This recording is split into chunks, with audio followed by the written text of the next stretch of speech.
Ooh, significant figures. Oh, our sig figs. Okay. Yeah, significant figures like President Obama. Yep. Okay. Or me in my classroom. I'm significant. Yeah, you are significant. It helps. Significant figures basically are a mathematical tool that help us to define the precision of our measures and our calculations. Okay. That way, when we're scientists and we write a paper and we get it published, we don't have to say, we measured this using a metric ruler that had tenths of centimeters. Oh. As long as we follow the significant figures rules for measuring, then everybody in the world understands how we arrived at our measurements. Okay. If we used a caliper, we could go for more digits beyond those 2 digits past the decimal. Okay. All right. The last significant digit in any number is always the one we are least certain of. So it was the last one in red that we just did on those examples. Basically, we were calling that the guess digit. It's the last one that it's the one that we're least certain of. Okay. Every other one we're pretty certain of. Okay. All right.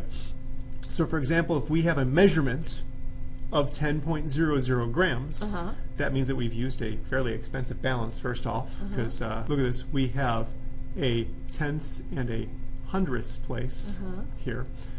So what that tells me is that the balance indicates that we have precision to the tenths place. And the tenths place is that zero there. The balance was sure to this point, and we had to guess that. So it could have been 10.01, it could have been 10. Oh, sometimes, sometimes our balances flitter between 2 numbers. Right. No, that's why it flitters, is because that last digit, the electron balance is just guessing. Okay. Okay. Just the same way we would if it was an analog instrument. Okay. Okay. All right. Yeah. All right.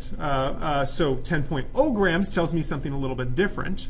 10.0 grams tells me that this place value was my guess. Okay. Okay, so that's the tenths place value. So this balance actually costs less money, probably. Yeah, because it's not as precise as the first one. It's definitely not as it only precise. goes to the ones place, yeah? It indicates precision to the ones place. So we are sure at this place value here. Okay. All right. It means the instrument had its smallest markings in the ones place value. All right. All right.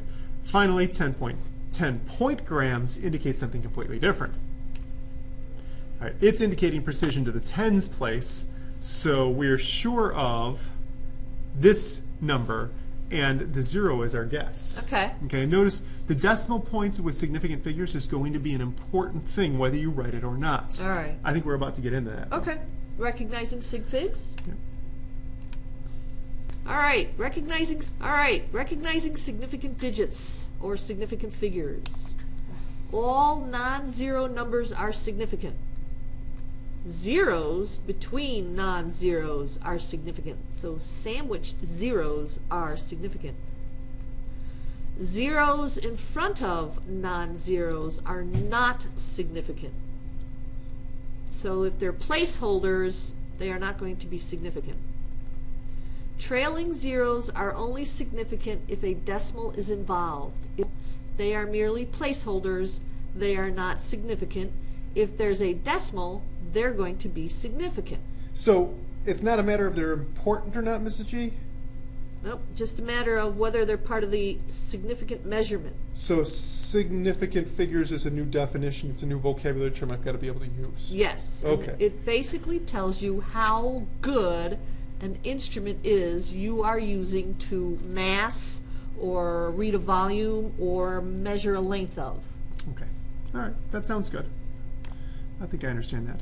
Ooh, there's a special case. Oh, I love special cases. There's always a special exceptions to the rule. Exceptions to the rules. All right. Exact values have an unlimited number of significant digits. So, for example, exact values include counts. Oh, counted numbers. So, like, the count. Okay. 1, ha, ha, ha. 2, ha, ha, ha. So, you can count there's 12 eggs in a carton. You're not really going to measure that because there's not really a measuring device that measures 12 eggs in a carton. You look at it and you count 12 eggs. You wouldn't have a ruler out.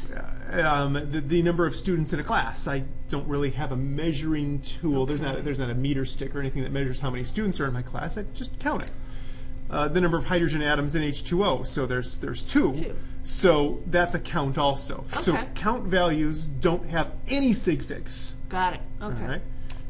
And the other one is? Conversion factors. When we start converting and using a ratio of 1 kilometer to 1,000 meters, that will not have a bearing on our significant figures. I think you mentioned this one earlier in one of our earlier lectures. a kilo, by definition, means 1,000. So this says 1,000 meters, and that's the same as 1,000 meters.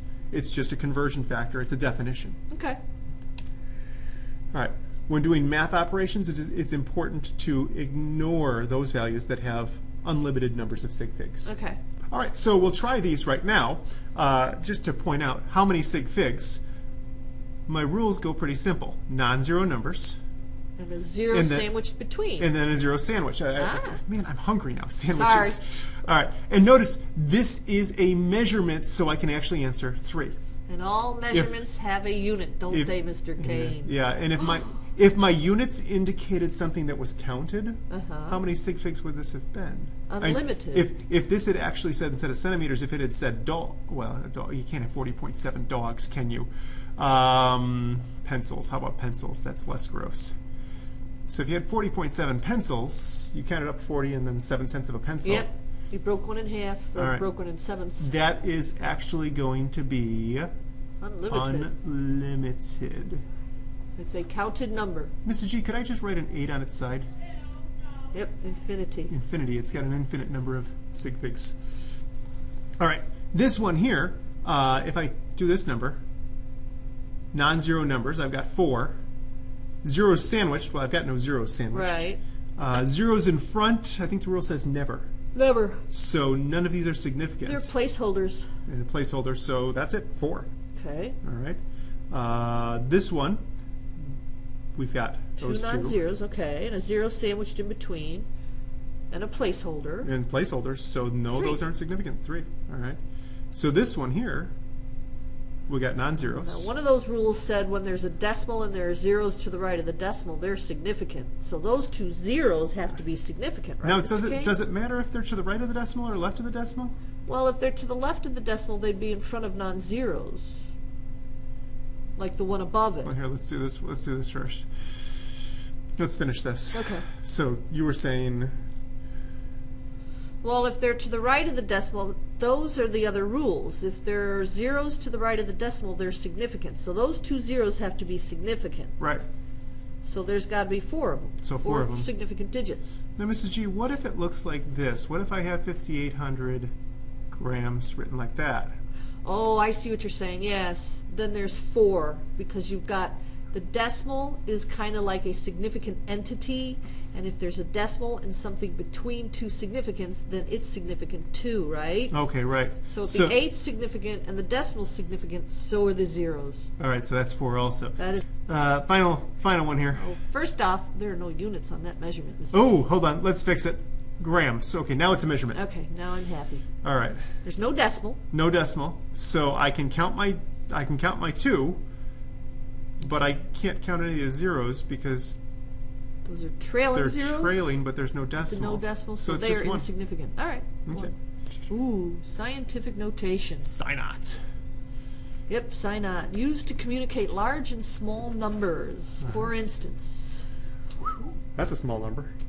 So let's see. On the left, you have 0.00000000100, and then you turn it into 1.00 times 10 to the negative 9. Well, let's see. It went 3, 6, 9 decimal points. So if you're moving the decimal to the right to write a scientific notation, it's going to be a negative value. Right. And what is that negative exponent? That negative exponent is actually just telling us that the number is small, right? Right. That means it's a small number. Small number. So, and that looks true. This looks pretty small to me. Yeah. I don't have a balance that could read that far out to the right. No, neither do I. Mrs. G, why is there a space after 3 digits and a space here after 3 digits? I think it's just so you can easily count it by 3s. Oh, okay. It kind of like a comma. Yes, kind of like a comma. I guess you can't put commas after a decimal, can you? No. It's not accepted. This number here. My salary. Oh, yeah. Where's the decimal? Yeah. Over here for our salary. No. Where is the decimal? Well, as written like that, the decimal is after that last zero here, the original decimal. 1,300,000,000. Yeah, I Yeah. guess the decimal is assumed to be Be here. right there. Right? Yeah, it's understood But- to be right there. But they didn't write it there on purpose because Right. they wanted to indicate that only those two digits were significant. yeah. Right? Because if they put a decimal, Then they're all then significant. they're all significant, all those zeros. So you'd have to write them all out if you did your scientific notation. But if the decimal was there and I was trying to move it to figure out how to write it in scientific notation, 3, 6, and 9. All right. So the rules for scientific notation are that you have one non-zero digit in front of the decimal, and that any other digits that you have that are significant are also written, Okay. and then you have times 10 to a power that indicates how many places the decimal got moved. All right, so if the decimal's moving left, it's a big number. If the decimal's moving right, it's a small number. Right. Okay. And a big number is represented by a positive exponent, a small number by a negative exponent. Okay. All right. All numbers before the exponent are significant. Yeah. Okay, Sounds so easy enough. the example on the left has 3 sig figs, and the example on the right has only 2. Yeah, that's what it looks like because Okay. we got 1.00, so those zeros are significant because the Okay. decimal's there, and 1.3, which is 2 sig figs. Okay. So 2 here and 3 sig figs there. All right. Rewrite these in scientific notation. Okay, let's see. 9.3, and it's a big number. I'm moving the decimal to the left, so big number. 9.3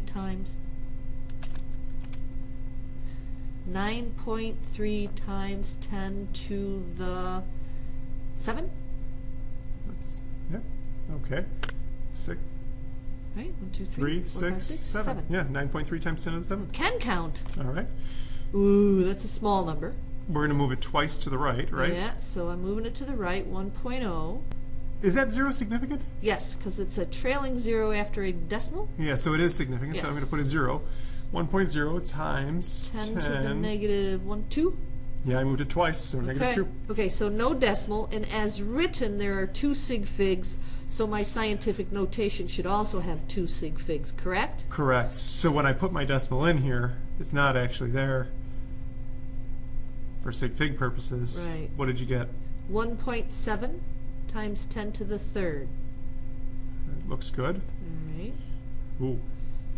All right, so we're moving the decimal right, so my exponent's going to be a negative value, correct? Yep, I think so. 2.546 times 10 to the negative 4. Yeah, we moved it 3 places and then one another more, one. which is 4, negative 4. Now, how come we can't just get away with 2.5 times 10 to the negative 4 on that one, Mr. Kane? Well, you don't want to round these. Okay. The number was written this way, supposedly, because it was indicating how many sig figs it was. And so you want to indicate the same number of sig figs in your scientific Since there are notation. 4 sig figs in the long way, there got to be 4 There's sig gotta be figs 4 in the sig psi figs. naught way. Yeah. Okay. Mm-hmm. Got it. 4 is 4, same thing. The one thing that all of these things are missing, Something that would be marked wrong, Mr. Kane, if Yep. I was grading this test or quiz. it would all be, these are all unitless. So Yes. we need units on these. Yeah. This is an assignment. Go ahead and try this. All right, on a sheet of paper. 5 of 1, them. 2, 3, 4, 5. Put your name on the sheet of paper. Number at 1, 2, 3, 4, 5. Write the number down in scientific notation and then in standard form and turn it in the next day. Want to see both of them?